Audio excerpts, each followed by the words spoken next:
Welcome to Book Banter with me, your host, Diane Burkhart.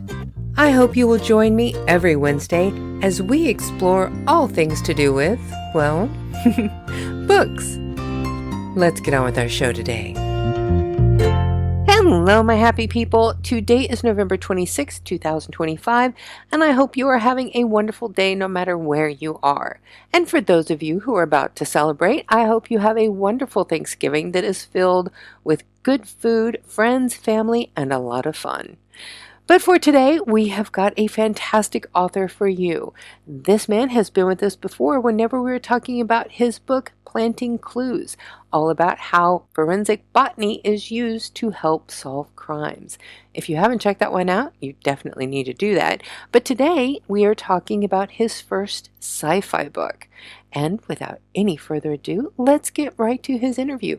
But be sure to stick around to the very end because we have got a lot of fantastic announcements for things that are coming up in the next few weeks. But for now, let's bring out our guest. Please welcome to Book Banter with Diane Burkhart, David J. Gibson. Since you have been on the show before, I always like to start out by just having my guests tell everyone who you are and what you do. Okay, well, I'm happy to be back again on the show, so thanks very much for the invitation. I'm David Gibson, and I'm a retired botanist living over here in the United States, although I'm British. So I worked at Southern Illinois University for 31 or 2 years, and been retired for 2 years now. So my focus has been botany and ecology, and I've written several books on botany and ecology, but now I'm kind of switching up a little bit and starting to do some fiction. Yeah, the last time that we had spoken, I think just about the time I was putting out the magazine that you were in, you just retired.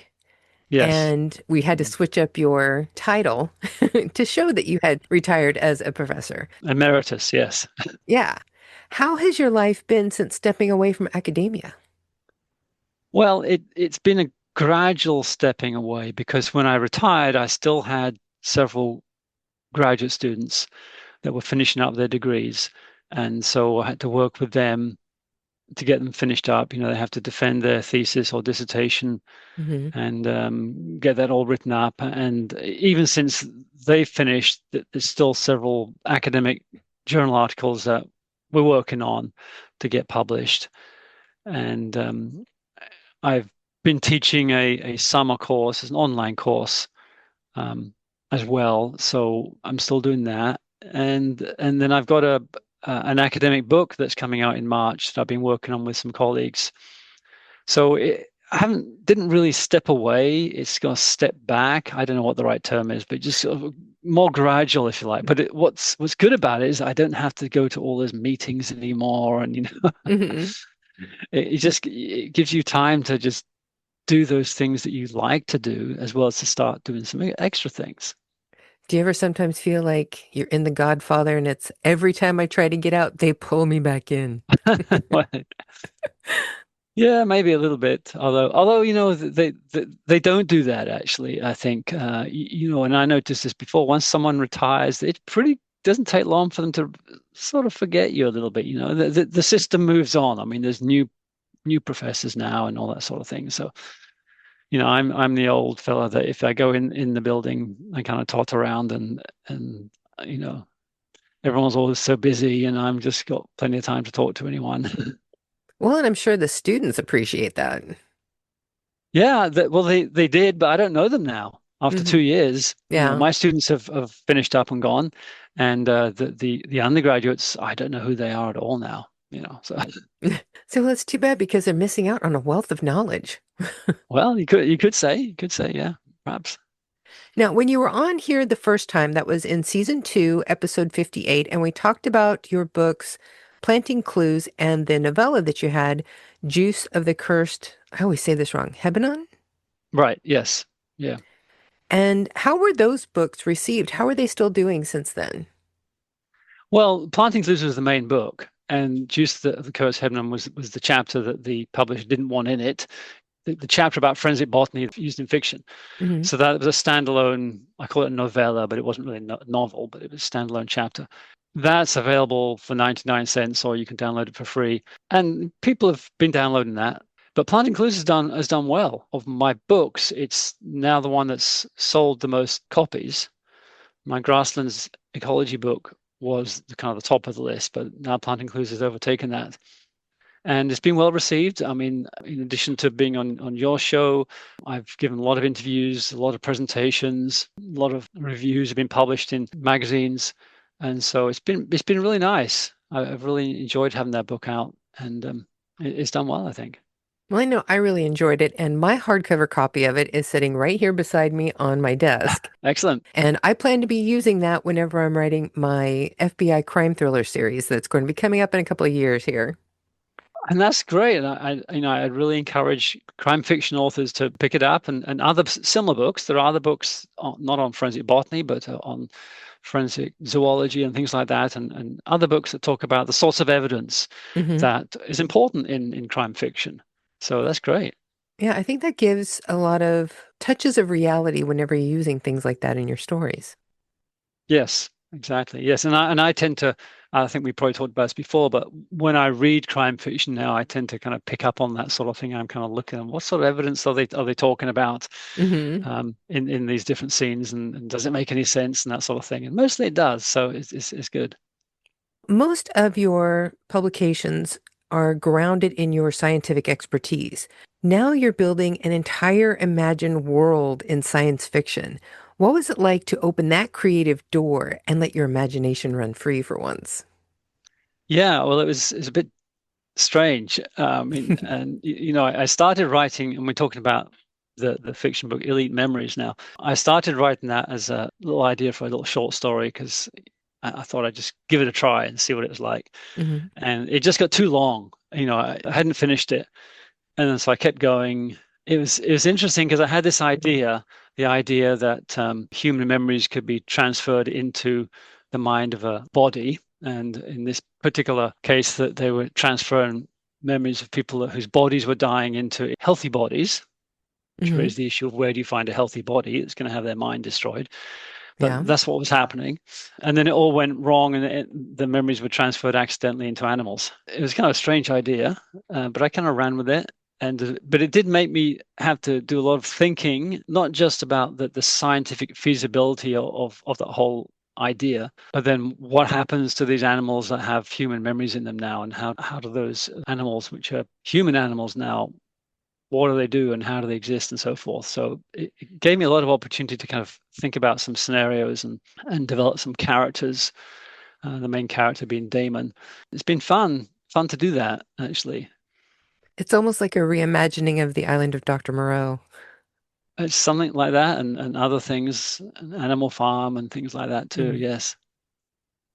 In your latest work, you mix a biomedical thriller elements with dystopian romance. I mean, this is a very interesting blend and rather bold.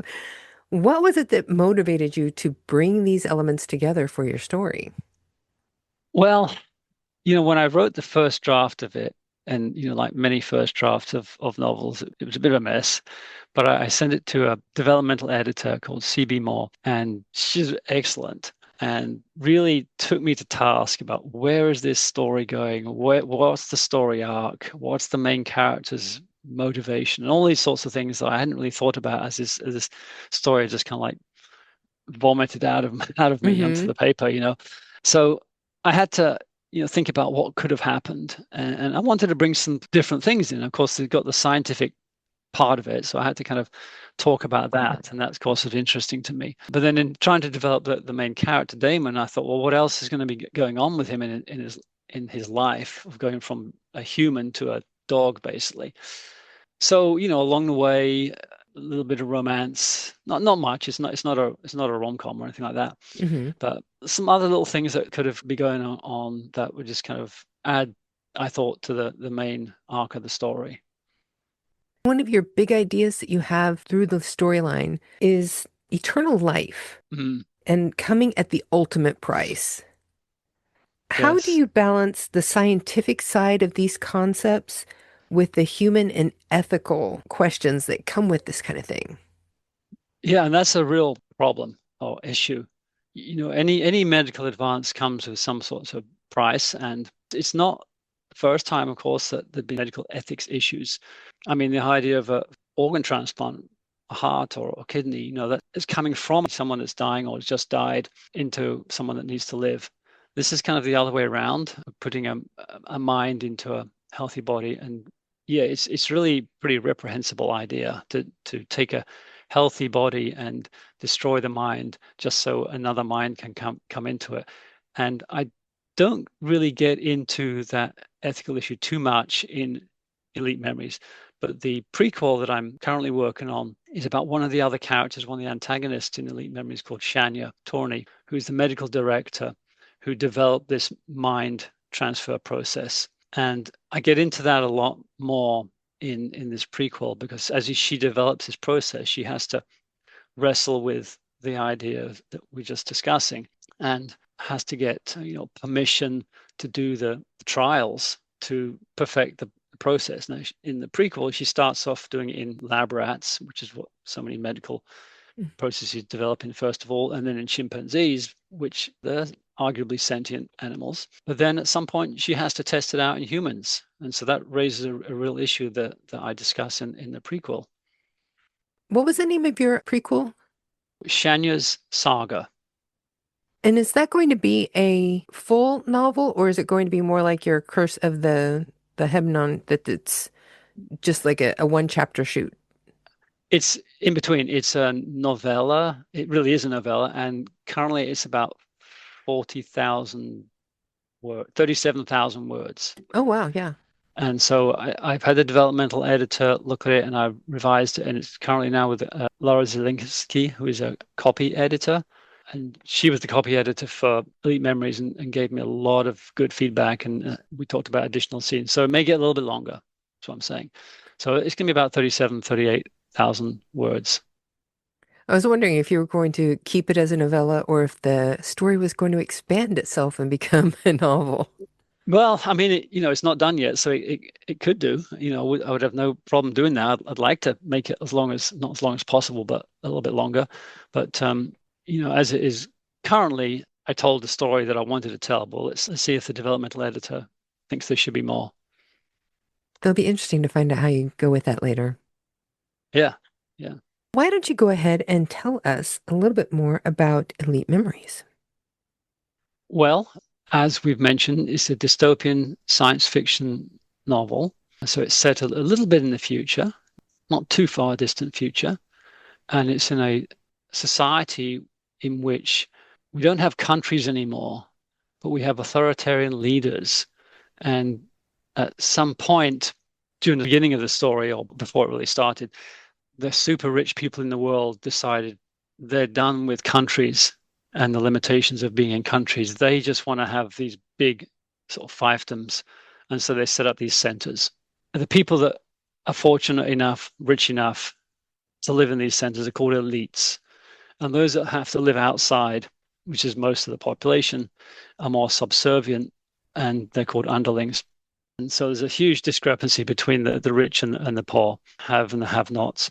And this memory transfer process is developed in the Boston Center, which is one of two North American centers. And it's to help perpetuate the population of elites. They also have the problem because of environmental pollution that the fertility rates are incredibly low. And so they're just not replacing their population with newborns. But this process is developed as a way to continue themselves, because then as their body ages, they can have their mind transferred into a young, healthy body, which of course is going to be an elite. And so they are perpetuated, become essentially immortal in a way, is the idea. The underlings don't have access to this process at all. And so their populations, of course, have to continue to turn over. So that's kind of the world that this is going on. But what happens is that all of a sudden, the transfers of memories doesn't go to the new body, but they get accidentally transferred away and end up in animals that become then sentient. And so these animals, which are ex-humans, start running around like, what's going on and what can we do? And we don't like this. And all of a sudden they say, well, we don't like this society anymore, so we want to take it down. And so that's the story develops from there. I don't know what is more chilling, the idea of that dystopian fiction or how close it seems to some particular plot points that are going on right now in the world.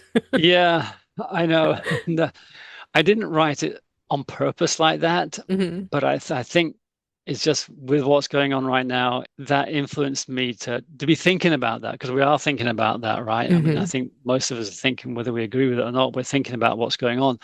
And so I think that impinged upon my mind as I was creating this world and this story was what if the world went to that extreme and then there was this medical process that would make it even worse or better, depending upon your point of view, for the rich, for the elites. You can just imagine people in that situation loving the idea that when their natural body ages, that they have the ability to move their mind into some young body. And I don't want to give away too much about the book, but they have choices about what their new body is going to be like. They get to Hmm. choose. I want someone to look like a Greek god or something, or something like Yeah. that. Well, I think that will carry a lot of weight for a lot of people, that it can speak to a lot of their ideas, but then give them a nice little thriller chill too with the fiction that you built around that base. Yeah, yeah, because I don't think, I mean, people might like the idea of this elite and underling society. I mean, if they're going to be an elite, I suppose they might like it. But then to see that it might have problems and that they may end up as a dog or a coyote or something, I'm not sure that people would be so happy with the idea then of this process that was going to save their life is actually going to has the potential to turn wrong.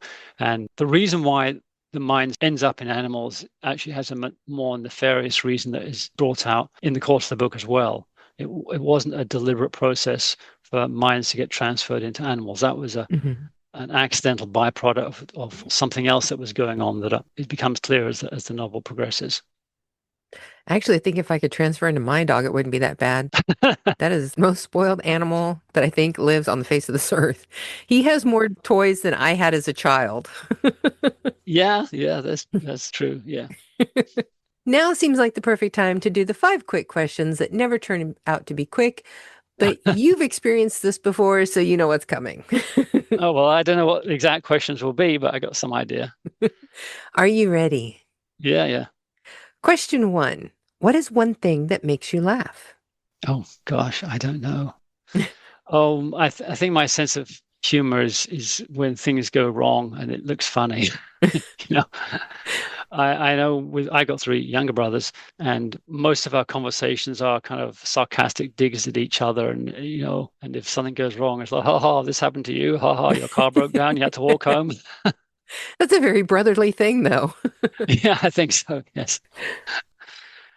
I know my husband says that it is his job in life to make sure that I laugh or at least smile every day. So he does something Okay. goofy. And so he is definitely the thing that makes me laugh all the time because he has Okay, that made that sounds his good. mission in life. Oh wow, that's maybe I'll try that out. My wife, she'll be very surprised. It could be fun. Yeah. Question two. What hobby or activity do you turn to when you need a break from writing? Well, I try to exercise. It takes my mind off things. So that's one thing. I like watching sports on TV. I think we've talked about this before. Hmm. Football fan, if I can say the word football or soccer. Yeah. You know, Saturday and now Sunday mornings are a big time for me to watch some English Premier League. My Hmm. team, Brighton.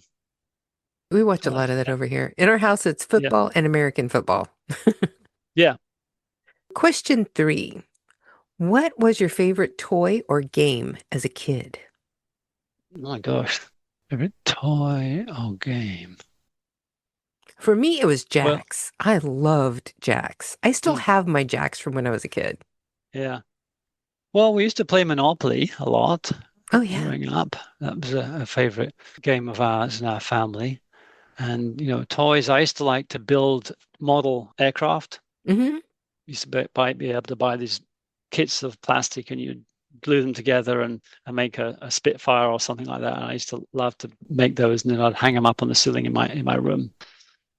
Oh, yeah. We have a whole shelf in our living room that is nothing but World War II planes and submarines and Oh, battleships. That's my husband's favorite thing to do when he's bored. yeah, yeah. I should get back into that. There are some amazing kits that they have out there. It is really incredible, all the stuff that they have available now. Yeah, I bet.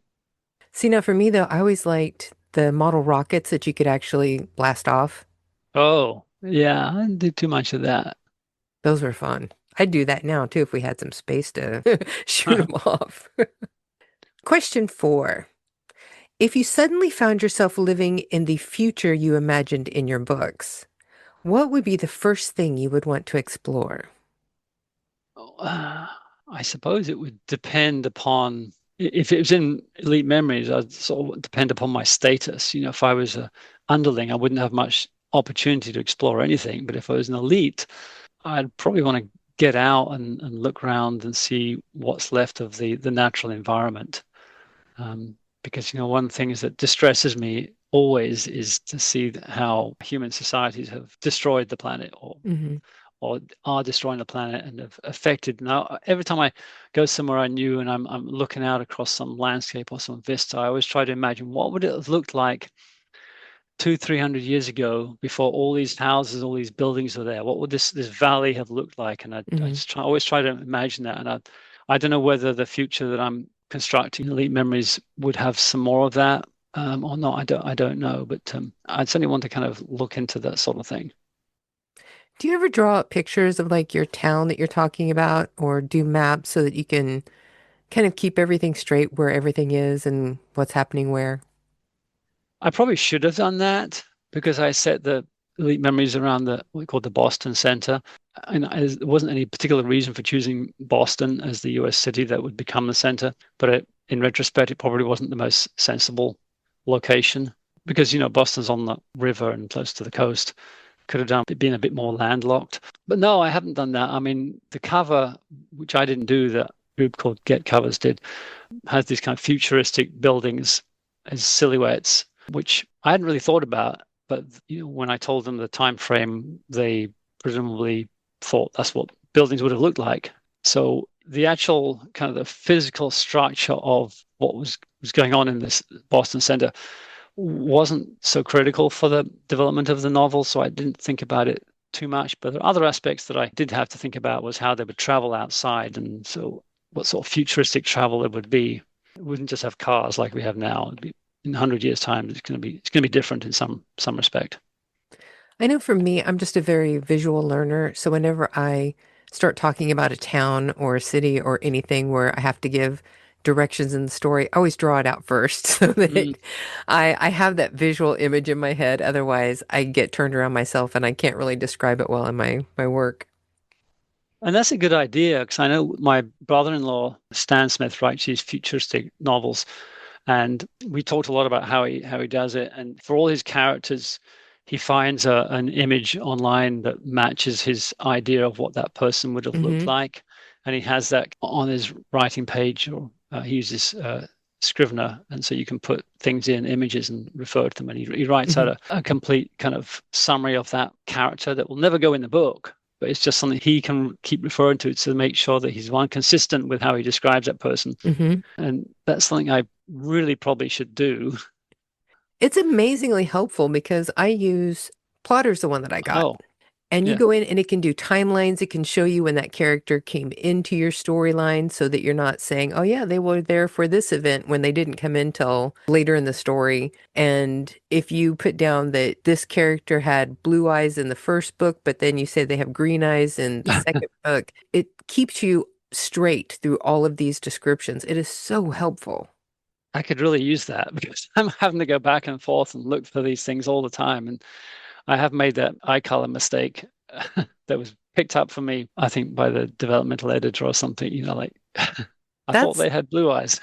That's why I got the program because my first book series that I did, there were 7 books in that series. And by the time I got to the 7th one, I felt like I was spending more time going back and forth in my notes, my Yeah. handwritten notes, trying to find all of these facts that I had kept little notes everywhere. Nothing was organized. And it was so hard to find the information I wanted. I'm like, nope, I need a program that's going to keep me organized. I can find the stuff when I need it and not spend 2 hours searching for whether or not my character's name originally started as Connor, Conner, or Connor. Yes. Yeah. Now I do keep a what they call cast of characters. I do have that as a document with all Mhm. their names and a little bit about them. So I do have that much, but I don't have the fully fleshed out thing that I probably need to have.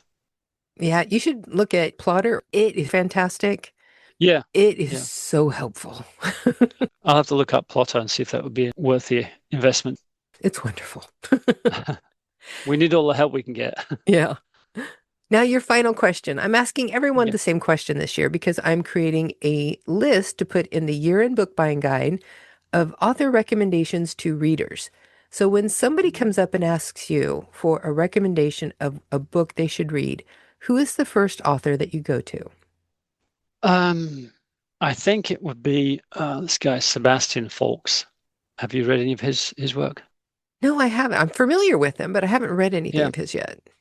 I love his books, and they're quite varied. They're mostly either about Europe or Britain. Birdsong was the first one of his that I read, and that was part of a three-book series based around World War One in France and various characters. And it is rich in detail. I mean, he puts incredible detail into his novels. Wonderful character development.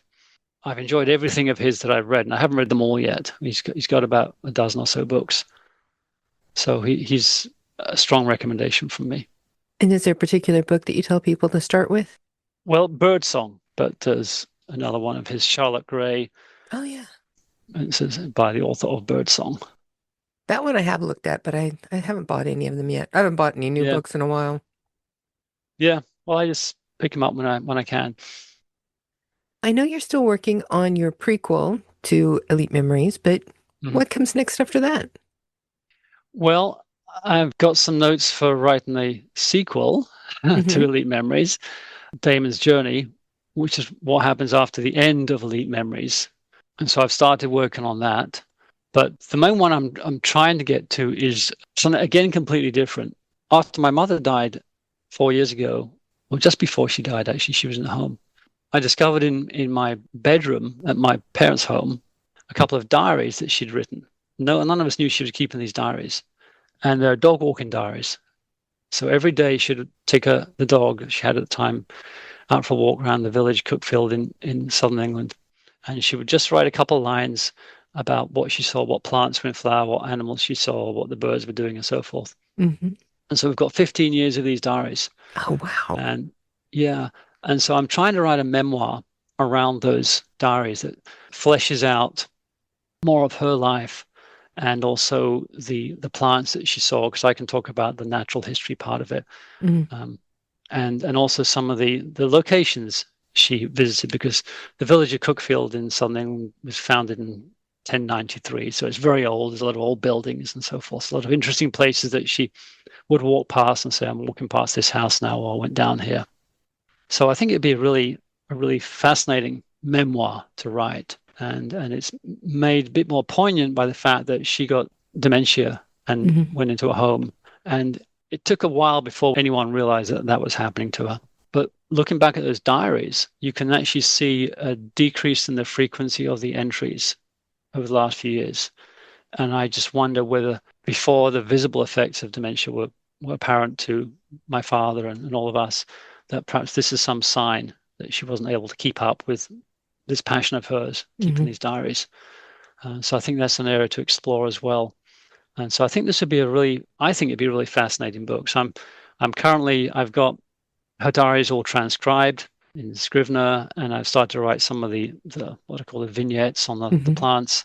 And I've been querying publishers to see if I get someone to take this on to publish it for me, because I'm finding that while I'm comfortable writing a novel and indie publishing it, I think something like this, I think I'd be better off by having a publisher help me get the book packaged properly so Hmm. it looks good.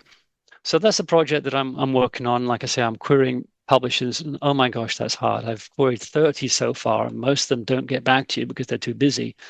So it's hard to get any feedback. But that's a big project for me right now. Well, and besides that, writing memoirs are such a completely different style too. Like Yes, yes. you've already started out in like the nonfiction academic work, then you're going into dystopian science fiction, and now you're stepping into a completely different realm. And I'm beginning to realize that, because I think my first attempts at querying publishers fell flat because I didn't know what I was doing at all in terms of a memoir. I didn't even know I was going to call it a memoir. Hmm. Um, But yes, I realize that to make a memoir interesting to a reader, that's a whole different way of writing, which I need to figure out. So yeah. Now, remind everybody again who you are and where they can find your work. Well, David Gibson, and you can always look me up on davidjgibson.com. That's J for John, davidjgibson.com, my website. And my books are all available in the usual sources, Amazon and other areas. If you go to bookstore.org, which carries the independent books, Elite Memories is there. So all my books are available through the usual sources, put it that way. So look me up on social media or through my website, and to get lists of them, you should be able to get things. And as always, all of your information will be in the description of today's podcast, as well as our website, burkhartbooks.com/podcast. And you will also be featured in this year's book buying guide that'll be coming out in November for holiday shopping. Excellent. Maybe I'll have the novella Shanya's Saga. Oh, yeah. Out by then. I'll let you know if it's out by then. Yeah, that'd be perfect. I'll drop it in there too. Exactly. Yeah. Be great. Yeah. This has been so much fun. I'm glad I got to talk to you again. And in the future, whenever you have more stuff coming out, let me know and we'll bring you back again. Yeah, no, that's great. I appreciate it very much. And it's great to have the opportunity to talk because, writing is a pretty lonely business most of the time. Mm-hmm. And it's good to talk to someone else about what's going on and ideas and things that always kind of freshens you up and gives you a little bit of inspiration to get back to it, which is what I'll be doing in a few minutes. Oh, yeah. Every once in a while, whenever I start getting just really frustrated with everything, I'm like, why am I doing this? Then I get to have an interview with another author and I get pumped up again. I'm like, okay, let's go do this. Yeah. Yeah. I spend a lot of time on Threads, which is the Instagram thing, and you can kind of get the algorithm, curate it to ignore all the other stuff and mostly just look at the book community. Mm-hmm. And so I get a lot out of that from seeing what other authors post about their frustrations and their successes and so forth. It's just kind of a way to kind of feel that you're part of that broader international community of writers. Oh, yeah. And that helps so much. Yeah. Yeah. Thank you so much for doing this. Oh, thanks. And hope to talk to you again soon. So there you have it, folks. My interview with the incredible David J. Gibson. Be sure to go to Amazon and check out all of his published works. He has really got some fascinating things that I have really enjoyed reading.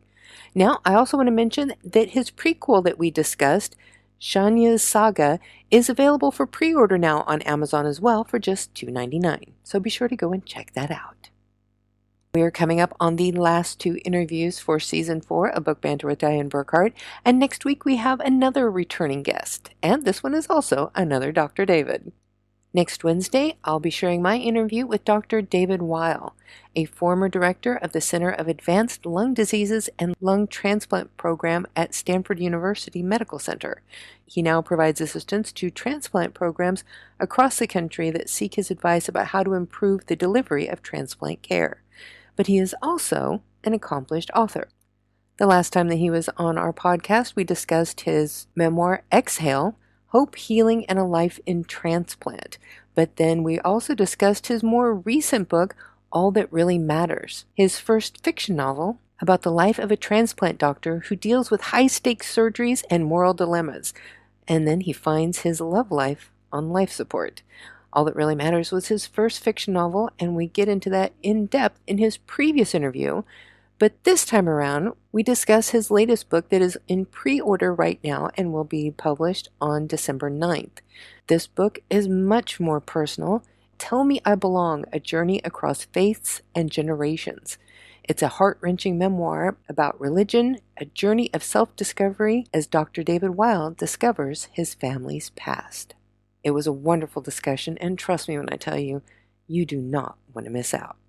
Now, I'm actually trying to get through all of this pre-recording a little bit quickly this week because I am working so hard on getting our Book Banter magazine out for you. I'm hoping to have it out for you tomorrow.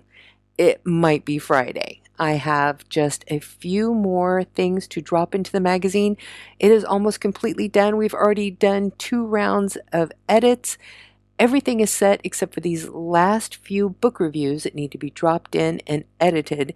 and then it's all ready to go. I just have to load it up. I am a little worried because this is the first time I will be using this new flipbook program that I just purchased this year, and this is like the big publication that I'm putting in there. It is 132 pages long, and for the first week that it is available, we're going to sell it for just $1. That's $1.99 off the cover price, but I want to do something special to really help get this to kick off and start building this business, because next year it is actually going to go from being just a hobby that I am doing and not trying to make any money to something that is going to be an actual business. And this is my first product that I'm really putting out on the market for Book Banter Productions. So I hope you will check it out. It will be on our website, and I will be posting a link in the podcast description so that you can just click and go and find it very easy.